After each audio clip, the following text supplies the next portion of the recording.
sides that you buy from tone wood dealers are usually about 3 mm thick, so that's about 1/8 of an inch, and we're going to have to bring that down to about 2 mm, so that's 5/64. Now the way I do that is I attach I clamp my side to the workbench like this, and then I take my number 4 plane, but you can use your jointer plane or a block plane, and take off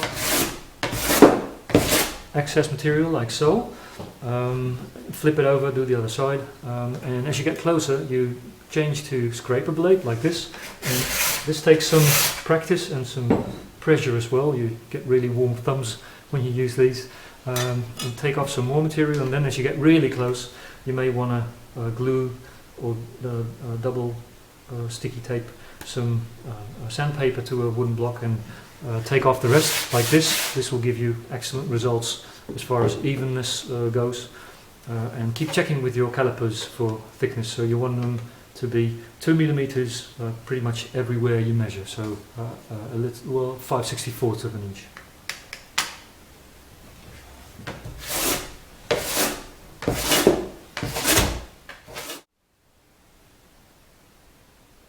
I've thicknessed my sides to 2 mm, and I'm going to bookbench the tail end of the guitar, or what will be the tail end of the guitar. So I put my sides like this. I think I like this, and so I don't need this and I don't need this.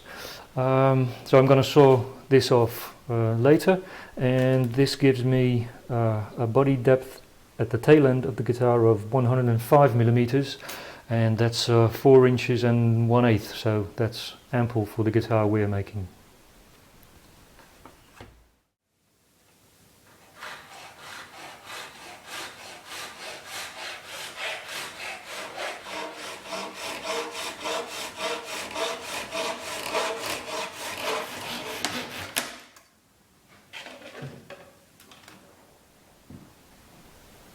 On Coca-Cola guitars, I really like the look of the binding being from exactly the same piece of wood as the side. So what I'm going to do is I'm going to, well, I've sawn it straight, but I'm going to make it even straighter using my jointer plane and checking with my straight edge. And then I'm going to saw off 6 mm or 1/4 inch and use that as a binding later.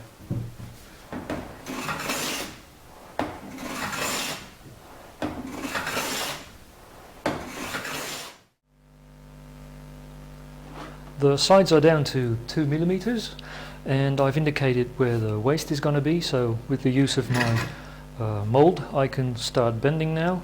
I use an electrical side bender.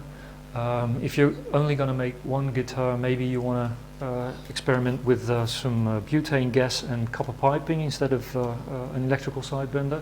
And if you're going to build like 10 or 20 guitars, maybe you want to invest in a Fox side bender. I'm going to do this guitar on the, well, I'm going to bend the sides of this guitar on an electrical device, and so I'm going to lightly spray the side. We don't need too much water, and I'll just start bending. And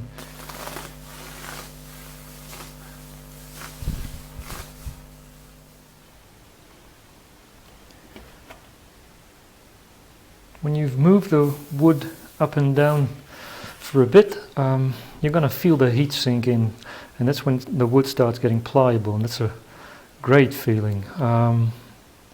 You don't want to go too fast because you might crack the wood, but you'll feel that the wood gets pliable, and then you start bending to the shape you want it. So you keep checking with your mold. I'm not there.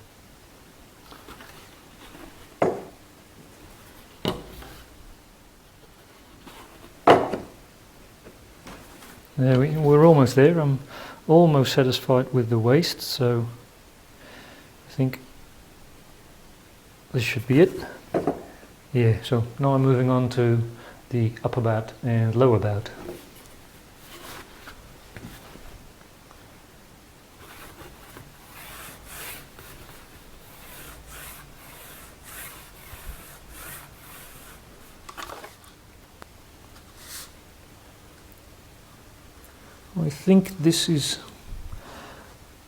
I think I'm finished with my first side, so let's see how that fits into the mold.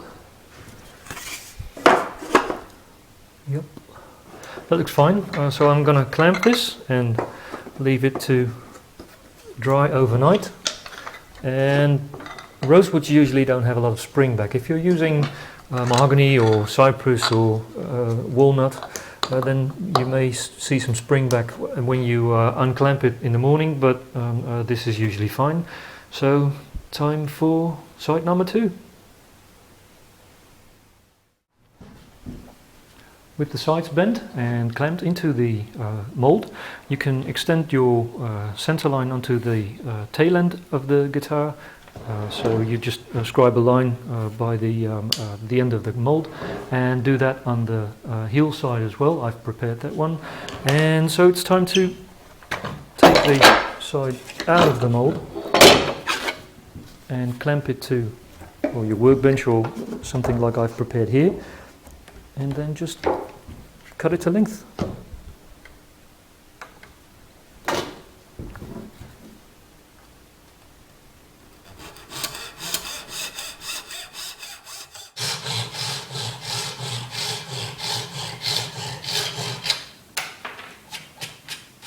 Right.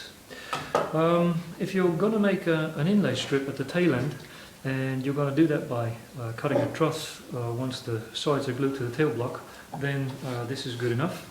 But if you're not planning for an inlay strip, then the sides are going to join here, so this end has to be really straight. I took off an additional 4mm, which is half the width of my inlay, and I'm going to glue the inlay to the tail block and then my sides against that inlay, so my sides have to be really straight here as well. It's a bit more work now, but I think it pays off later. So you take out your plane and straight edge to get the sides really straight at the end.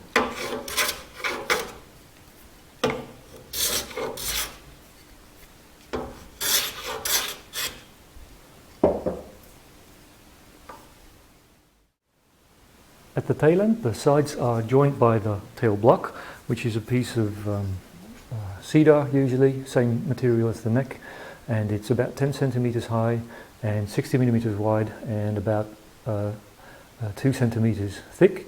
So that's 4 inches by 2 3/8 by about 3/4 of an inch. And you want to copy the shape of the tail to the block. And you can do that using a plane, of course, and or you can maybe put some sandpaper here at the end and just slide this up and down, and then you should copy the shape exactly to the tail block. And maybe you want to round off these edges just for nice. I've glued the inlay strip to the tail block, and now I'm going to glue the first side to that as well. So I clamp my tail block like this. And I've done a dry setup of this just to make sure that everything goes as I planned it. So take some glue here, not too much.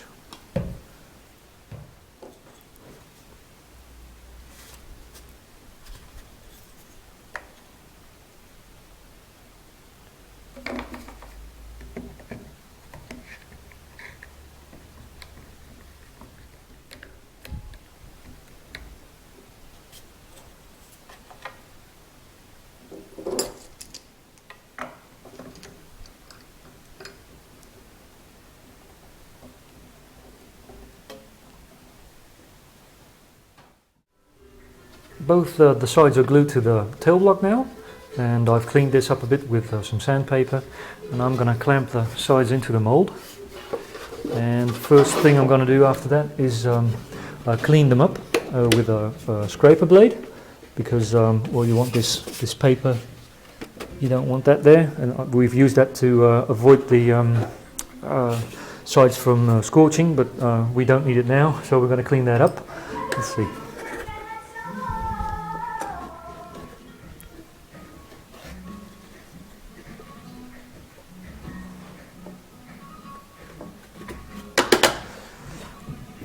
Good.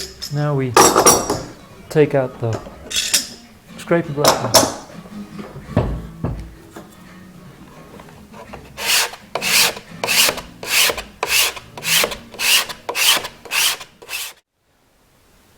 The sides are now sanded, clean, and fitted into the mold. And I've made this. I've made it all equal height all around. So I measure, I think, 20 millimeters or 3/4 of an inch all round. And I've done it with my plane. And now I want the radius of the top to go onto the sides. So I take my radius board, which I don't think you've seen yet, from me anyway. This is made out of 18 millimeters plywood, so 3/4 of an inch plywood, and so you can see that there's 6 ribs there that all have this curve here, and I've glued some thinner plywood onto them. So this has a curve that's, let's see, it's 2 millimeters higher in the middle than it is at the sides, and now I'm going to sand the sides down 2 millimeters from the waist down to the tail block.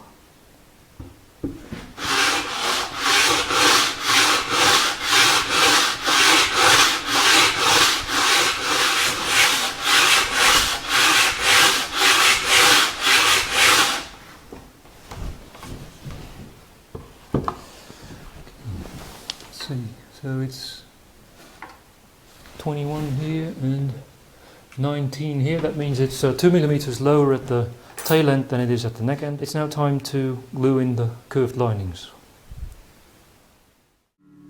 The curved lining serves as a let's see, as a support for the top. So there's a bigger surface for the top to be glued to.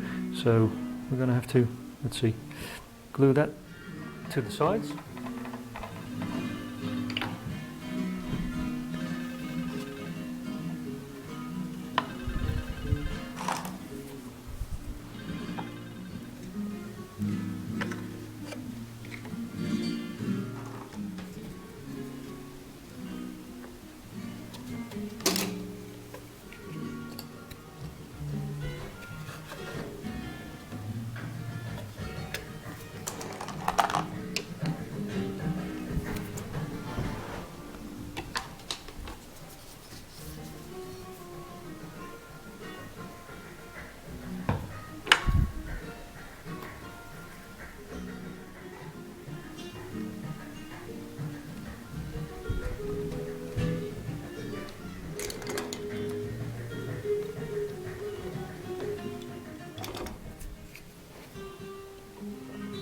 Right, and let's clean up now, because later when the glue hardens it will be a pain. So let's see.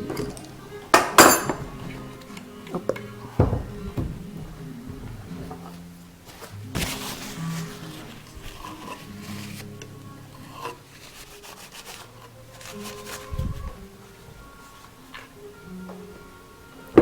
Right, so the other side.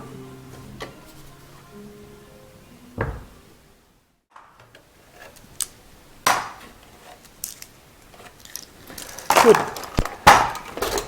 And that's that. Let's see, before we put the sides away, you have to take out your radius board and sand the curved linings until they're flush with the sides. And as I said, then you can put the sides away for a while. It's almost ready to glue to the neck now, but first we'll be making the back in the next video.